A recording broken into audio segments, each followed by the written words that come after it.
Hello everyone, I'm Renown Zero. We have finally got a launch date for the Mighty Golden Patriot coming to us from YellowFlash 2, as it appears it would be coming from, of course, Ripascend on April 25th at 8 a.m. Central. That'll be 9 a.m. Eastern. However, the absolute morons over on the new CG side can't help themselves but constantly cope and seethe over anything that anyone outside of their circle who doesn't kiss the ring is involved in. So the absolute meltdown that we got this time is, of course, from John Malin.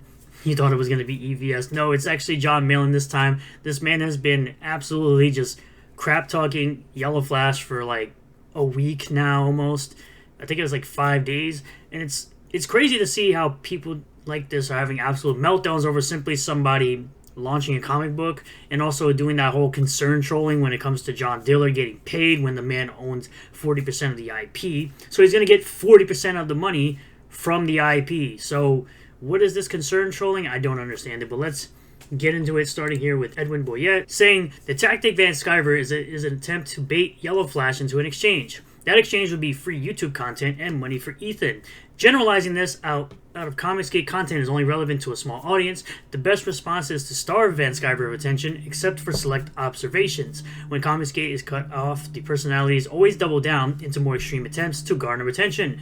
Comicsgate has no observable influence outside of its own small circle, where the whole EVS, aka the throat goat, says Eric July got YellowFlash's genitalia in his purse, because of course it always circles back to homoerotic fantasies from these weirdos, especially people who are closeted homosexuals like EVS, aka the throat goat, who be behind T&J's Pizza. It's in response to, of course, Malin saying, dang, YellowFlash did the same thing to EVS, flipped like a mother effer pattern.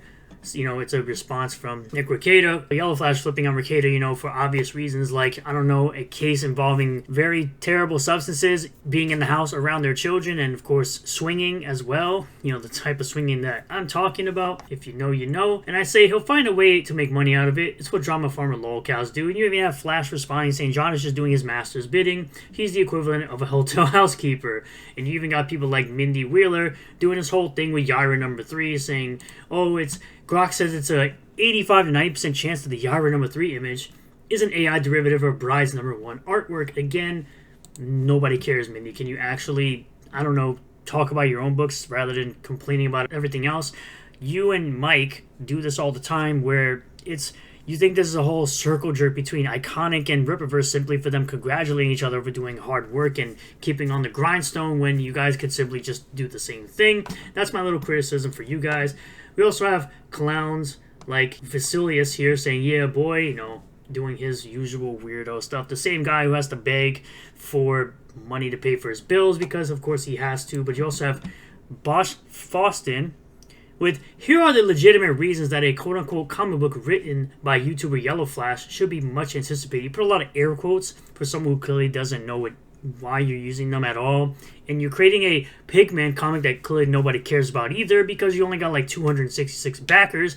And honestly, I don't know why you're even doing this whole thing, where rather than talking about your own book, you're talking about somebody else's work, and his project is sure to blow yours out of the water within a couple of hours. But the biggest offender of the nonsense and the stupidity that I've seen is, of course, from John Malin. This is April 17th. Now, keep in mind, this is April 17th from when Flash said something, I guess, when he was drunk on a stream or whatever, and he's still taking it personally. Last I heard was that Yellow Gash's Golden Shower Patriot, because, of course, you guys have very weird thoughts about certain things, was going to launch in March. My belief is that due to ISOM 3 low sales, you know, the book that's destroyed every single one of your campaigns, as well as Cyberfrog 3 and Rainbow the Brew, you know, Cyberfrog 3 when it first initially launched, you know, that low sale thing that continues to sell and not actually receive, rather than waiting 2 to 3 years to get garbage like Godlike. It's been delayed on fears that in ISOM 3 will cannibalize each other in that editorial. 19 days before ISOM 3 is done funding, looking at May launch for Golden Showers. Meanwhile, it's launching this week in April. I don't know, if ISOM 3 would cannibalize sales of The Mighty Golden Patriot, it would have cannibalized sales on literally every other book that's launched at the exact same time as this. But of course, as the Rippaverse continues to win and continues to sell books to customers who actually want to read them and actually going to get a product, I mean, what are we talking about here? Low, more sales than Godlike 1 and 2 put together is quote-unquote low sales. We've all heard of girl math. Now we've got CGTG math, which is Comicsgate throat goat math. You have John De La Rose. I'm particularly not fond of what he does in the gaming space because he's absolutely a grifter when it comes to that. Oh man, someone's seething over YellowFlash's comic, which is going to be so much better than Godlike. It's going to be hilarious. He's going to push it to June now after he sees this, so he won't be able to say you were right. No, it's coming out in April, so you're all wrong. You're all retarded. Sorry, Diller's family, but Eric July needs to eat before you. I'm like, bro, what is this concern trolling bullcrap? Gonna go ahead and correct this for you. YellowFlash just came back from Texas signing the Golden Patriot at the Ripper's Warehouse about 2 weeks ago. That's why Anna did Flashcast. I'm not gonna say how I know this, but it will drop in a couple of weeks. So get screwed over. Get effed, you loser. Still talking about YellowFlash, where you push gay memes, because, like, the left can't meme. You're basically a leftist at this point. You're the literal example of what an SJW is. Still no YellowFlash sightings in my town. Everyone is on the lookout for a fat 40-year-old dressed as an anime teenage boy. But of course, you talk about how anime is in a negative light, even though you know nothing about anime, you don't know anything about Naruto at all, and you want to talk about how people are fat, meanwhile you're extremely large yourself. I mean, what are we talking about here? Remember, this is April 18th. We went from the 17th to the 18th. We're now on the 18th. We get another gay meme, of course, because, of course, the left can't meme. And now we're on to April 20th saying YellowFlash regarding his backside. Happy Easter, everybody, except YellowFlash. Hope your Easter sucks. Still going. How long has Eric been editing Flash's book? Now, this is what? One, two. We're now on the third tweet of April 20th. Within a span of like 12 hours, these two within like 15 minutes of each other. This is how we know you're looking for that attention from YellowFlash, and all he's doing is getting ready to launch his book that's going to outsell pretty much everything you've probably ever put out. Again, another one. Look, 12:50. So we went from 12:35 p.m. to 12:49 p.m. to 12:50 p.m. Still talking about Flash. Creepy, stay away from my house, YellowFlash. No one cares, bro. Now we're at 12:52. Deleting chats last night, Flash classic. 1:49 p.m. the next day.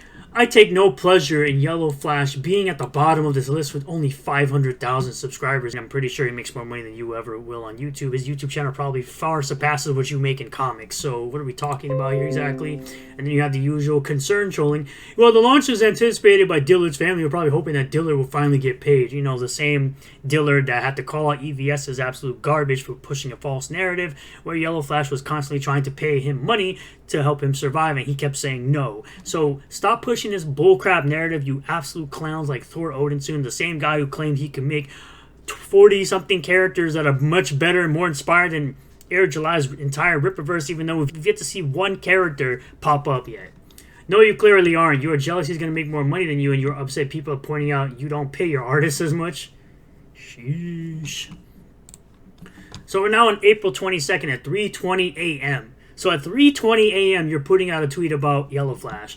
Dang, YellowFlash did the same thing to EVS flipped like a mother effort pattern. I talked to YellowFlash for hundreds and hundreds of hours, both on and off camera, and to have him just flip a switch like that was insane, said Nick Ricada. This, again, bro, at 3:20 a.m., do you have a real job? I don't think you do. But the icing on the cake is this clown over here talking about Sturgis lives in a one-bedroom apartment in the armpit of Florida. My guy, you live in New Jersey. You live in a blue state, my guy. And you're actually a leftist. You are the definition of an SJW.